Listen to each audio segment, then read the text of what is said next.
Hi! Ako po si Rolly Magpayo. I'm a filmmaker and photographer. Welcome to my channel.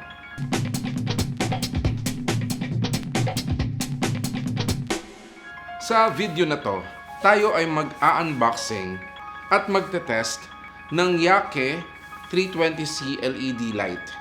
Ito ay ginagamit sa filmmaking or sa photography.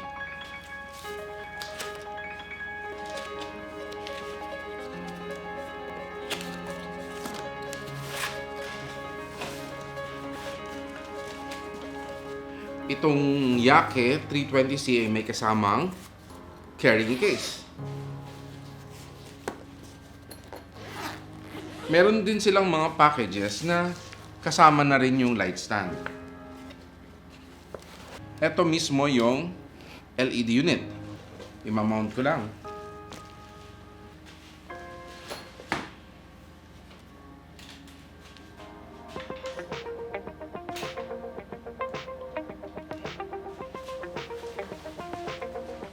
Kasama din sa box yung power adapter at instructions manual. Bubuksan ko lang itong barn door.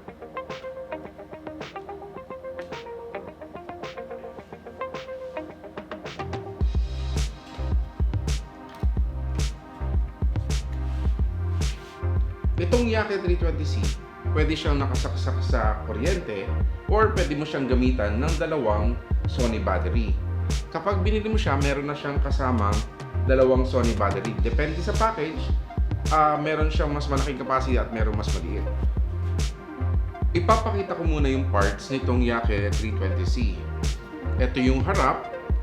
Kung mapapansin nyo, meron na siyang acrylic na diffuser. At the same time, protector na rin siya nung bulb. Hindi exposed yung bulb. So ito, nag-create siya ng softer light compared dun sa bulb, nakalabas lang ng walang diffuser. Meron na siyang kasamang barn door para pwede mong kontrolin kung hanggang saan lang tumatama yung liwanag mo. Ito yung likod. Etong mismong unit, naka-mount na siya sa metal arm. Pwede mo siyang i-tilt up and down. Ito yung parts ng Yake 320C. Ito yung DC in. Ito naman yung power button. Bubuksan ko muna yung barn door. Yung power button, dalawa siya. Ito para dun sa AC. Ito naman yung para sa battery or AC. So, since nakasaksak ngayon is yung AC, ito ko siya pipindutin. Etong knob na to ay para sa intensity. 99%, bababaan ko siya. Yan. Hanggang 5%. Tapos 0 na yung next. 5% hanggang 99%. Same knob, pipindutin ko lang siyang same knob para makokontrol ko naman yung temperature. 3200 hanggang 5700 Kelvin. Switch off ko siya ulit. Switch off ko siya ulit. This time, tatanggalin ko muna yung AC. Kakabitan ko siya ng dalawang NP970. Sony battery siya.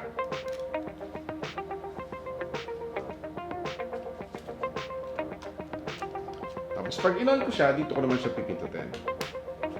Yan. Ang Yake 320C, meron siyang 3200 Kelvin hanggang 5700 Kelvin. So from warm to cool white. Sabi dito sa likod ng unit, ang power niya is 32 watts. So medyo mababa lang yung konsumo niya. Meron siyang CRI na 95%. Ang CRI, ibig sabihin nito is Color Rendering Index. Ibig sabihin, kung meron siyang iniilawan, yung accuracy ng kulay dun sa bagay na inilawan niya is 95%. Nakalagay dito, LED bulbs niya is 320 pieces. Kaya siya tinawag na na LED 320C dahil meron siyang 320 pieces na LED bulb. Ang nakalagay dito, luminous flux niya is 3,600. So meron ako ditong light meter at 100% sa 1 meter, titignan ko yung ano niya. Based dito sa light meter ko, doon nga siya naglalaro sa 3,600, 3,300 to 3,600. Kasalukuyan, nagpe-film ako using a Yake 150 watts pero gumamit ako ng Octabox na may diffuser. So ang gagawin ko, papatayin ko to at para makita natin kung gaano to kalakas.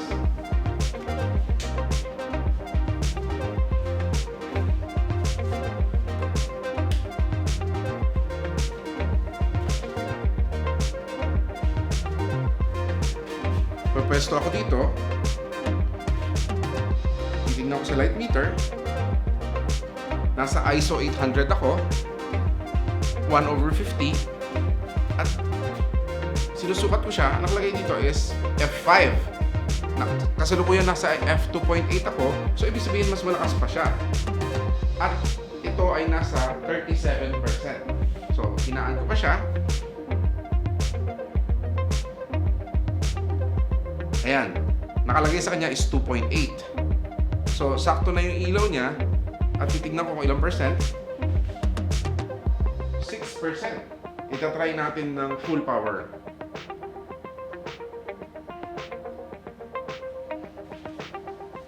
Okay, at 99%, mapapansin nyo na blown out na talaga ako dahil sobrang lakas niya. Susukati ko siya sa ISO 800, 1/50.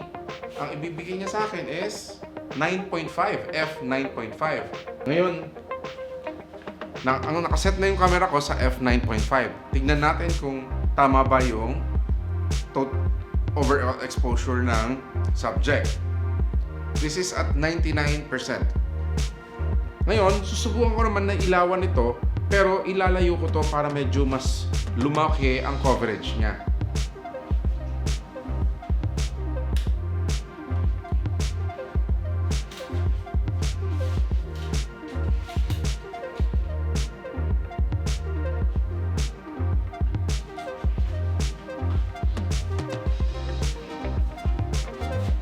Yan. So, ISO 800, 1/50.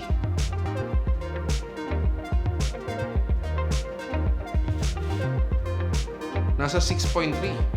So, malamang overexposed pa rin ako. Babawasan ko.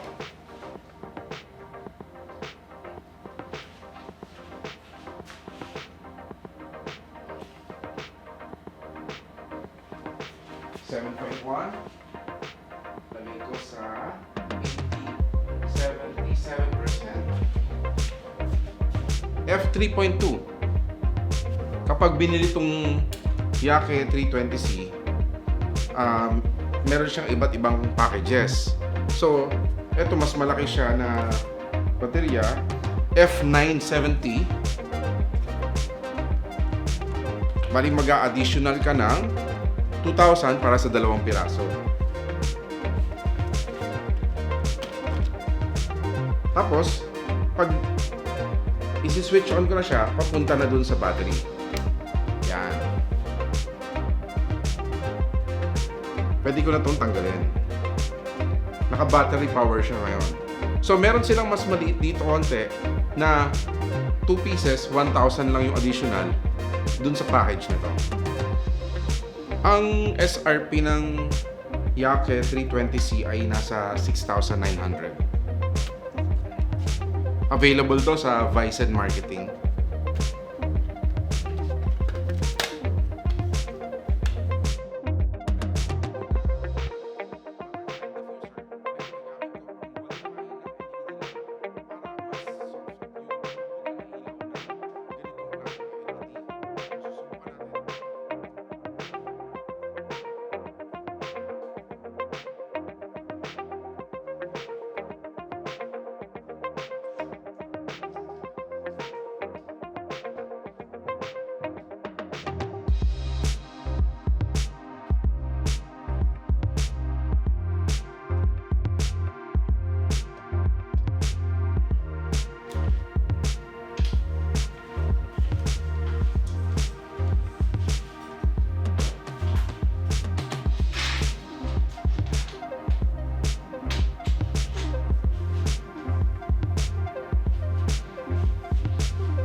papatayin ko muna yung ilaw ko kanina, yung 150 watts.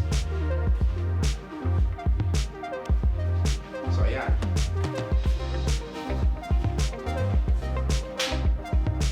Softer yung binubuga niya ng ilaw. Yung butterfly ko is medyo makapal yung kanyang diffuser. 100% nung Yake sa ISO 800, 1/50 sa shutter speed, at f-stop is 2.8. Kung mapapansin nyo dito, yung kanyang casing meron siyang ventilation para lumalabas yung init ng mismong unit. 5%, 6, 7, 8, 10, 20, 30, 40, 50, 60, 70, 80, 90, 100. Ito yung 5700 Kelvin and 3200 Kelvin.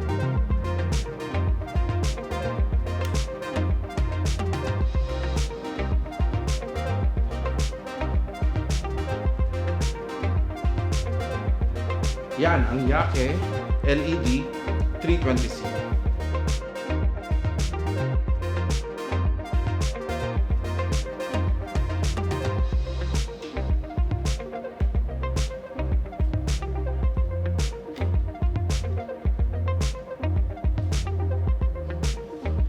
Excited na akong gamitin siya.